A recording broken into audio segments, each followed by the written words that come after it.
Thank you all for joining us for another episode of Behind the Mic, powered by the REVOLT Podcast Network. I'm your host, Waz Brissett, RPN Community Manager and Podcast Enthusiast. Follow me on Instagram and Twitter, formerly known as X, y'all know how I do, at The Real Wise, that's W-I-Z-E. Now, I have one last ask. This is the last episode of the season. So my final ask, subscribe to Behind the Mic, wherever you listen to your podcast, give us a 5-star rating. That's what we always do. Cool. So I rambled for a little bit. As we close out this month of June, we are closing out an incredible month, which featured things like Black Music Month, Pride Month, Caribbean Heritage Month, and Men's Health, amongst many, many more. But we're also closing this season out too. So I'll save all of my thank you, my law for a little bit later. But I do want to end the season with a very special guest. And I'm gonna tell y'all something. My guy don't play with me. So it's happening right here, right now. Our guest today is leading two of the most important platforms in Black media right now. Like, you may know him as the CEO of REVOLT. You may have heard that he's also the CEO of Offscript Worldwide. Join me, y'all, in welcoming our final guest of the season, Detavio Samuels. Thanks for joining us. Peace, King. What's good, man? How you feeling? Man, I am feeling good. I just read a whole lot. So, a lot of energy, a lot of feelings going on right now. Like, transparently, this is very exciting for me. So I'm just going to share that with the audience, share that with you. We're just going to start right here. All right. I love it. Let's get it. All right. So, Detavio, before we get into a whole lot of things we have to talk about, let's do some real quick high level stuff. Where are you from? And what's a cool story from your childhood that you want to share with us today? All right. Well, where I'm from is easy. I was originally born in Boulder, Colorado. My father was a professor at CU Boulder. He got a new job at Prairie View A&M. And so we went to Houston. I did a short stint there. That's when my parents split up. And so I ended up back in Colorado. And so essentially I grew up and was raised in Denver, Colorado. That's hometown for me. That's the home turf. In terms of a childhood story, you know what I'll say? One of the things that comes to me in terms of when I think about my childhood and lessons that I learned is that growing up, from kindergarten through 6th grade, I was in a part of the town that was not the nicest, the easiest. It's what most people would think about when you think about kind of like stereotypical Black growing up, surrounded by a lot of people who are struggling, not a lot of money, etc. And I always was good at school, whatever that means, right? School always came relatively easy for me. But I watched myself 1st, 2nd, 3rd, 4th grade. I'm blowing school out. I actually skipped a grade in kindergarten. So young and achieving very well, went to gifted and talented in 4th, 5th grade. But the note that I want to make is around 5th grade, 6th grade, that's when my behavior starts changing, right? That's when I start getting into things that are not healthy for me. That's, I'm running around the streets fighting, I'm stealing, I'm doing whatever these things are. And so my mom sees all of that when I had a run-in with some Crips, and she made a big decision to take me and move me to the suburbs. And so I spent the end of my middle school years and the end of my high school years in the suburbs. There was no pressure. There were no gangs. There was no fighting. There was none of that stuff was going on. And so I quickly returned back to being like that A student who was super focused on their books. And the lesson that it taught me was that how important your environment is to who you become, right? The same kid in one environment, I was about to go down a very different path. And all my mom had to do was shift my surroundings, shift who I was around. And I know that's not an easy thing for most people to do.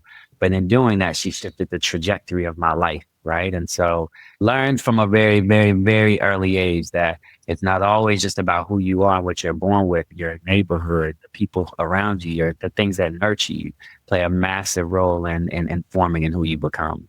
First off, shout out to your mom for making that sacrifice. For sure. Shout out to moms. Yeah, absolutely, man. Absolutely. I have a 13-year-old and I've been explaining to her pretty much the same thing. Your network is really important, and the people that you are around and you want to be in your circle, they have to add value to that. So that's incredible for her to show you that example as a kid. And obviously it's gotten you a long way. Yeah. Your circle, I think, whether there's 100 different analogies and language that people will use that basically say, show me your circle and I'll show you where you're going to go, right? I'll show you who you will become. And so because she moved me to the suburbs, I ended up going to schools like Duke, and I've gone to schools like Stanford, right? And so my circle then exposed me to things that my mother and my father could never even expose me to, right? And all of those things lay the groundwork for who I ultimately become. So yeah, man, environment is important. Circle is important. I think all too often we underestimate those things. For sure. All right. So thank you for sharing that information. Of course. Let's talk about some tunes real quick. So we got a playlist on Spotify. It's called B-Sides Track of the Week, where you can find all of our guests' favorite songs anytime. So B-Side tracks to me are already songs that like, they're not really all that popular. You're not going to hear them on the radio, but they're just as good or even better than A-side tracks. So what B-side track do you want to share with us today? Yeah, man, my truth is that most of the time, I would probably argue 90% of the time, the music that I'm listening to is gospel related. At this stage in my life, I fundamentally believe that music are spells, right? These are the things that we continuously repeat and say over and speak over our lives. And so the music that I want to speak over my life, the spells that I want to cast over my life, have to do with those things that say that there's nothing that I can't do, that with my God, everything is possible, right? That's what I tend to feed myself. But if we're not going in the gospel lane, one of the artists who's been around for a while that I recently discovered that I quite love is Cleo Sol. And she's got a song, There Will Be No Crying, that I've kind of jammed most nights as I'm getting ready for bed. Thank you for that. I'm not going to lie. I really do feel like every time you speak, is whether it's town halls or even now, like you speak with like a sense of empowerment, even through that song. Like now I'm like, you know what? It is a spell. And I do need to try and go and listen to some gospel music for a little while and add that to my playlist. So it is on the playlist, y'all. We do have some other podcasters who did submit faith-based songs as well too. So yes, tap in with the playlist. It's exclusively on Spotify. Just search B-Side Track of the Week. Thanks for that, Detavio. I appreciate you. Of course, brother. Appreciate you, King.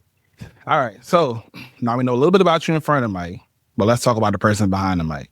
So I would say that the common denominator amongst like most CEO candidates at minimum is like leadership. So like when in your life did you recognize that you had like the passion, but also like the temperament for leadership? Yeah, I actually think, look, I've been a leader my entire life, whether you're talking about sports or school or college or fraternity. I've always been in a leadership position. So, one could argue I've been training my entire life. But I think when leadership becomes super important to me as a skill set and a capability is back in 2004, I went to Stanford Business School. I went very young. Average person going to business school typically goes at 26, 27. I think I went at 22. So I was much younger than everybody. And when you go to a school like Stanford, your classmates are the best of the best. They're the cream of the crop. These are people who have been, some of my classmates had already made millions building and selling there. I literally had classmates that came to school to find classmates to invest in because they were already millionaires, right? You're dealing with people who are the best of the best investment bankers, management consultants. And the first 6 months of business school is very heavy as it relates to like finance and stats and mathematics. It's very quantitatively heavy. And so if you didn't come from that type of a background, those people tend to struggle. And so while again, typically been pretty good at school, I didn't take any math in college. Once I got to choose what I was taking, I was like, get me out of this math stuff, right? And so in those first 6 months of school at Stanford, it felt like they were telling me that in order to be good at business, you had to be elite at math. And so by the end of the first 6 months, what I was saying to myself was, well, I've seen what the top 1% looks like in math. And maybe I can be top 5, maybe top 10, but I'm probably never going to be top 1. So what is it that I'm going to do that's going to allow me to thrive in the world of business? And that's where I locked in on this idea of leadership. This notion that if I could develop a skill set and the capability of leading, not only would I be able to lead anyone, regardless of age, regardless of background, where they came from, I could lead any business in any category. I could go lead a railroad company. I could go lead a media company. And so for me, a key piece of my strategy became focus on building this leadership skill set, because if you build that, you can do anything and lead anyone. And I would say, honestly, looking back on it, it's probably one of the best decisions that I've made in terms of my professional career. Yeah, just leaning into your strengths, man. That's exactly it. That's a gem right there. That's exactly it. It's like, I wrote a book back in maybe it's 2013, and there's a chapter in there that's called Screw Weaknesses. And the whole idea is the world is often trying to tell us to fix our weaknesses, right? When you're in school, people don't often celebrate you for the places where you're getting A's and B's. What people are doing is telling you to go fix the places where you're getting C's, right? And there's this notion that like nobody in the world, no investor invest in your weaknesses, they invest in mastery. No employer invests in your weaknesses, they invest in mastery, right? Everyone wants to know what you're best in the world at. And I think about it, one of my favorite analogies is I think about like basketball, right? You think about Shaquille O'Neal. Do you want Shaquille O'Neal practicing, dunking around the rim, you know what I mean, doing what he does down low? Or do you want him out trying to figure out how to hit better threes? And so I think the only places where we should really be focused on our weaknesses are when your weaknesses get in the way of you being great. So again, you take something like Shaquille O'Neal, 3-pointers don't get in the way of him being great. But what does get in the way of him being great is shooting free throws, right? So how many games did his teams lose because they knew when it came to the end, just foul Shaq, he's send him to the line, he's not going to make anything, right? Yeah. And so my whole thing is if it doesn't get in the way, like screw it. It's not something you should be focused on. What you should be focusing on is how you become better and better at the things that you can be best in the world at. No, I agree with that 1,000%. Over the last decade, I've had the pleasure of teaching kids and young adults about podcasting.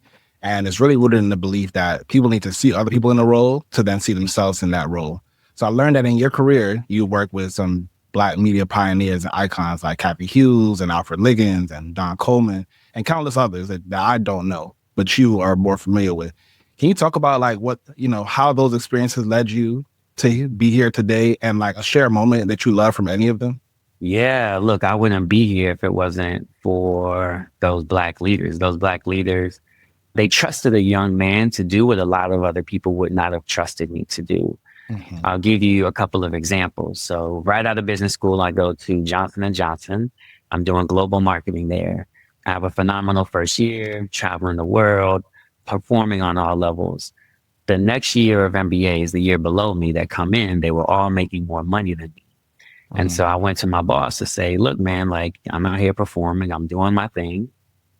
Can I get a promotion or at least can I get a raise so that the people who are paying under me are not making more money than me? For him, it was a no-brainer. He went in to talk to the total management council when he came out. He was like, no raise, no promotion. And he was like, and they were basically saying there were things that I needed to fix or improve in order to get that level up. But he, and I owe him everything, said to me, but I won't even tell you what those things are because I know that if I tell you to go fix this thing, it's going to break what makes you great. Because he knew a truth, which is that our greatest strengths give birth to our greatest weaknesses. And what he was recognizing is that they were picking on weaknesses that were on the other side of the spectrum of what the actual gift was.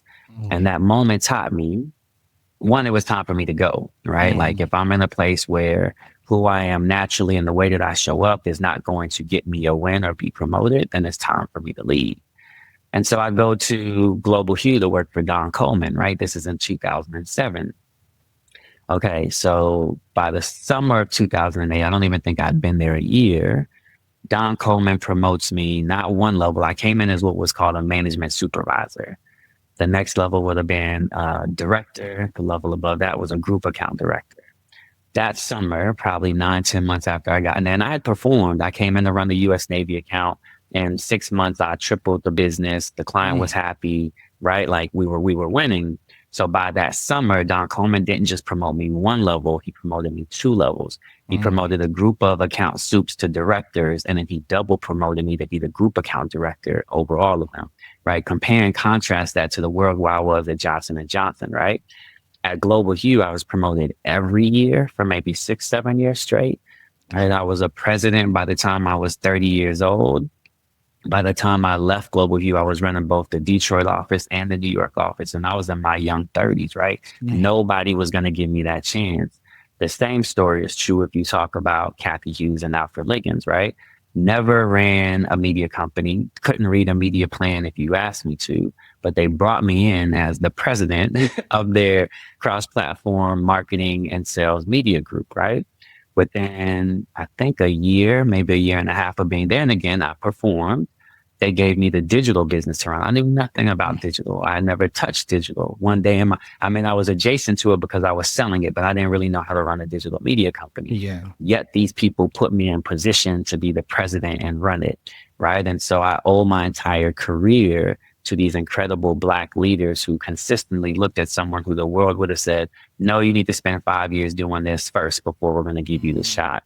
And they gave me the shot and they trusted me to win. And, thank God I delivered for each and every single one of them, but I owe them everything because I really do believe they gave me shots that nobody else would have ever given me. Definitely shout out to them, man. For those that are not familiar, go and do your Googles. Go do your Googles. So you have a podcast on the network. I love talking about podcasts if you haven't noticed. But the podcast is called The Blackprint. Can you talk about why was it important for you to create a podcast? Yeah, the Blackprint has been through a really interesting evolution over the last few seasons. I think in the beginning when I set out to do the podcast, which actually, I've told this story many times, there wasn't a desire of mine. I never wanted to be in front of the camera. It's not something I wanted to do. It was something I was urged to do, pushed to do. As I was thinking about what can I contribute to this space, the beginning idea was almost like an anthology of the stories of Black people who had built really amazing things. Right. So I'm talking to Angie from the Shade Room, who built the social layer for Black culture. I'm talking to D Nice, who built Club Quarantine and had everybody moving and jamming and escaping whatever was going on during COVID. Right. What I was really trying to do in the very beginning was almost this verbal autobiography of these great people who were disruptors and innovators in the Black space. So that's where the Blackprint started. This season, I'm so excited about it. But things have started to evolve. So there's still this piece of documenting their life and who they were and how they got to be who they were. But instead of it being almost like the original versions pre-season 4 were almost like resumes, right? How did you get here? What was your path? Now it's almost like a resume of their soul. How did you become who you became? We're going to talk about, yes, you built this company, but how did you become this leader? What were the pivotal moments in your life that made you who you are? And then once we get that down, we jump into 2 pieces rather new that I love, which is there's always this space of mastery. So this season, for example, you have Lena Waithe. If I got Lena Waithe, I want to understand. She's talking to me about the rules that she has when characters in her room and the tension that always has to be created. How can you extract teachable moments for the audience, those people who want to sit in their seats so they can learn? So there's always these teachable moments or mastery components to it in this season that I'm loving. And then the other thing is just really trying to get and crystallize their point of view on the world, right? Given you become who you've become, given you've mastered what you've mastered, how do you see the world? Because I believe if we can share that perspective with the audience, you can help the audience start to see the world a little bit differently. And when you see the world differently, you start to make different decisions. And so this season is much more of a, how did you become who you became? The story of their becoming. What is it that you have mastery over that you can inform and teach the audience? And then what is your point of view on the world so that you can inspire us or challenge us to think differently? That I love, and it feels like a very differentiated space. We just wrapped the season, same as you, I think maybe last week. And I'm so sad, bro. I feel like we found a sweet spot. Yeah. We know who are the right type of talent to sit across from me. And I honestly can't wait to get back in the chair. So if you say from the day 1 of season 1, it was I didn't want to be there. If you talk to me today, I'm oh no, I'm excited. I actually think we're building something quite special.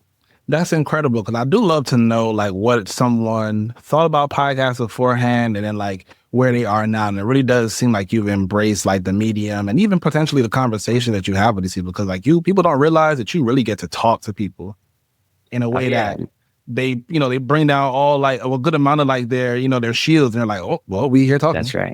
That's right. No, and for the Blackprint, for me, it's almost if I don't get those moments, if I don't get those vulnerable moments, if I don't get that glimpse into their soul, then I feel like the episode missed, right? And so I'm actually sitting down to get exactly what you just described, right? So yeah, it's been a journey. And I was hesitant in the beginning because there's billions of pieces of new content put up every day, right? Yeah. So what's going to make yours different? What's going to make yours special? You and I, we're in this game every single day. I think the hardest thing about content today is just this idea of discovery and breaking through. I think there's tons of amazing content that dies, not because it's not good, but because the world never discovered it. Right. And so for me, it was trying to figure out, okay, if I'm going to be one of the billion posting today, how can I make sure that what I'm building, once people find it, is truly unique and distinct and doesn't exist? And yeah, man, I feel like we're there. You know what? I think we're there too. You're leading into my next statement. So back in April, we unveiled this incredible new platform, Offscript Worldwide.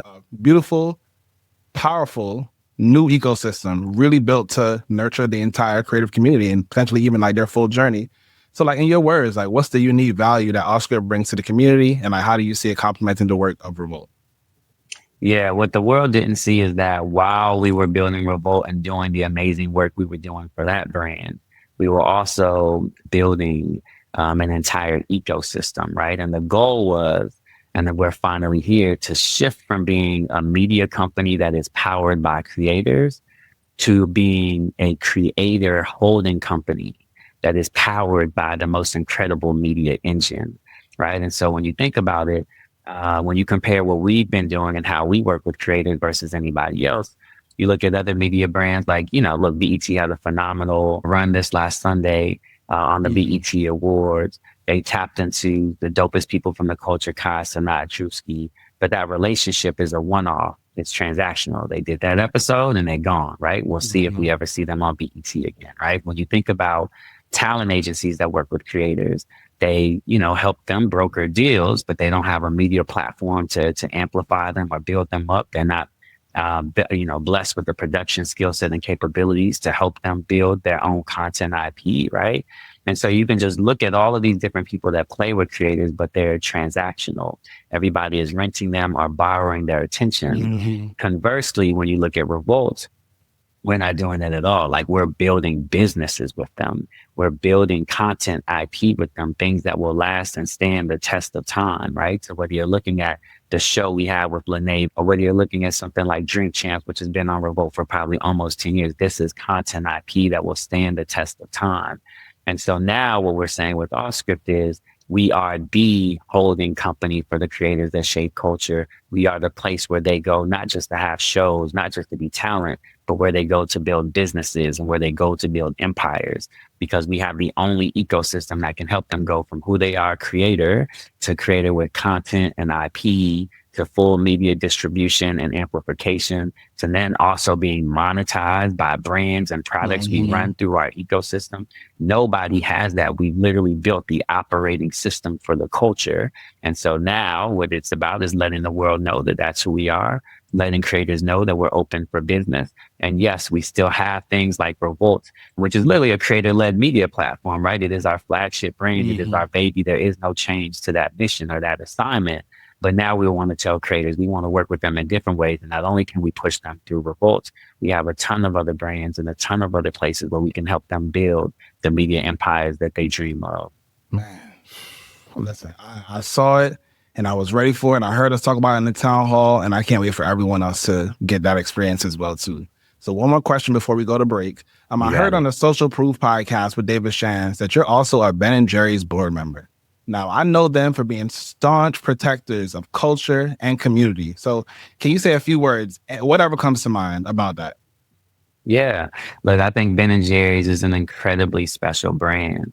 I don't know how these two incredible white dudes figured it out, decades ago, but this idea that you could actually use corporations, companies to do good in the world, that they didn't exist just to make money or profit. And they definitely didn't exist just to make one or two people profitable, right?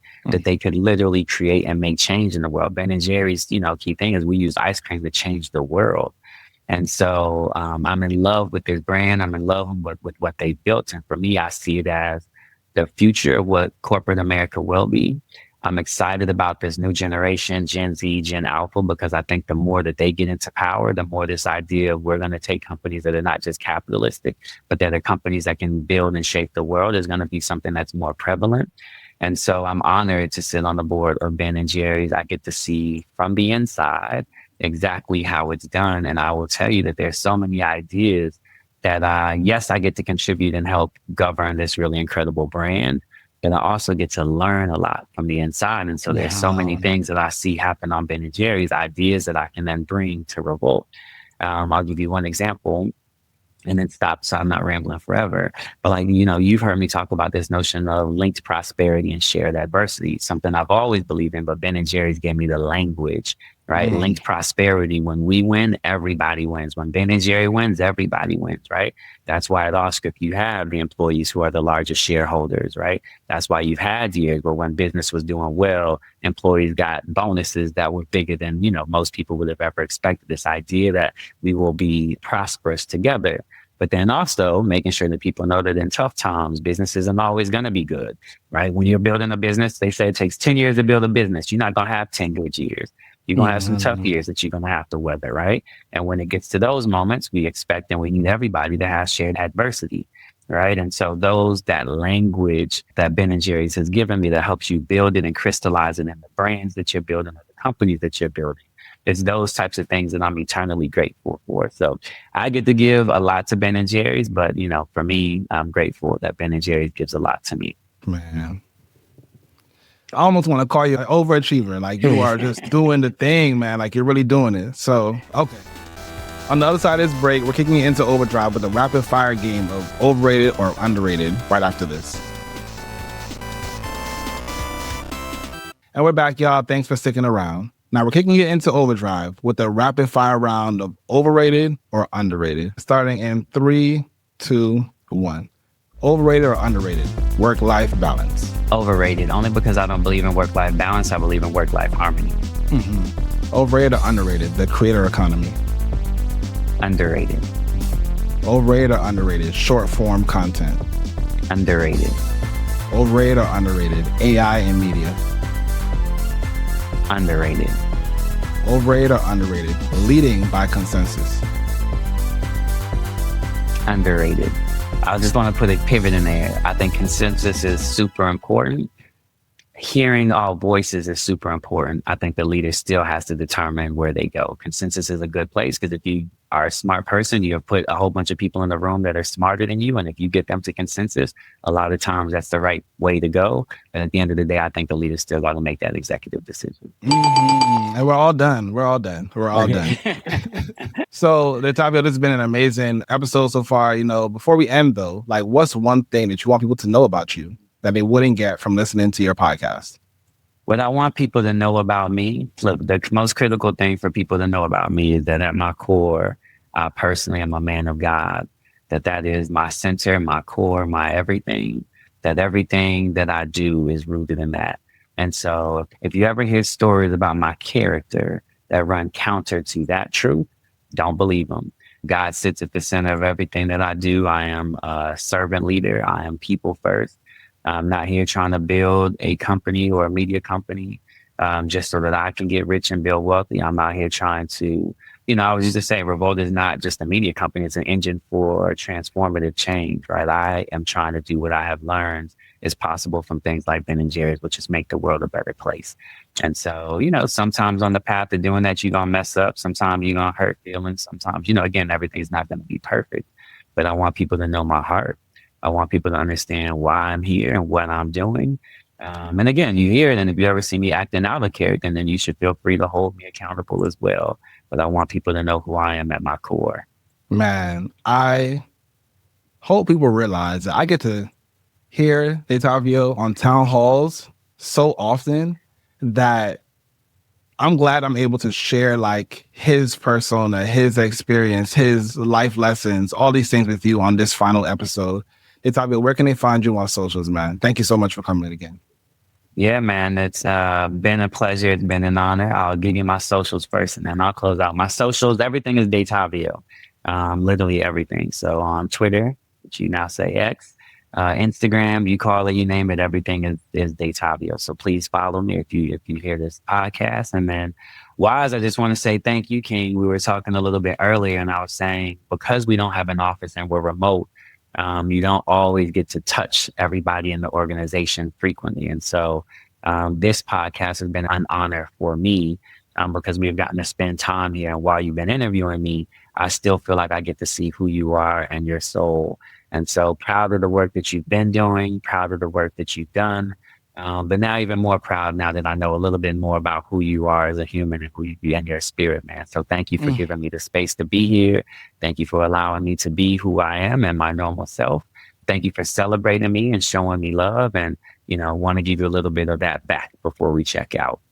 Man, thank you so much. And again, wow. Yeah, audience, it's the end of the season. It's the end of season 1. Thank y'all so much for listening to this final episode of Behind the Mic, powered by Revolt Podcast Network. Now remember, Behind the Mic in this format is going on break, but we will have Behind the Mic bites where you'll get snippets from different episodes for the next 13 weeks until we come back in September. So as usual, I'm your host, Wise Brissett. You all can find me at The Real Wise on Instagram and Twitter, formerly known as X. I'm internationally known on the microphone as Wiz, Wizzy, and Wise, and I'll catch you on the next episode. Behind the Mic, powered by Revolt Podcast Network, is hosted by me, Wise Brissett. Special thanks to the Indie Creative Network and Storytime Studios for editing and producing this podcast.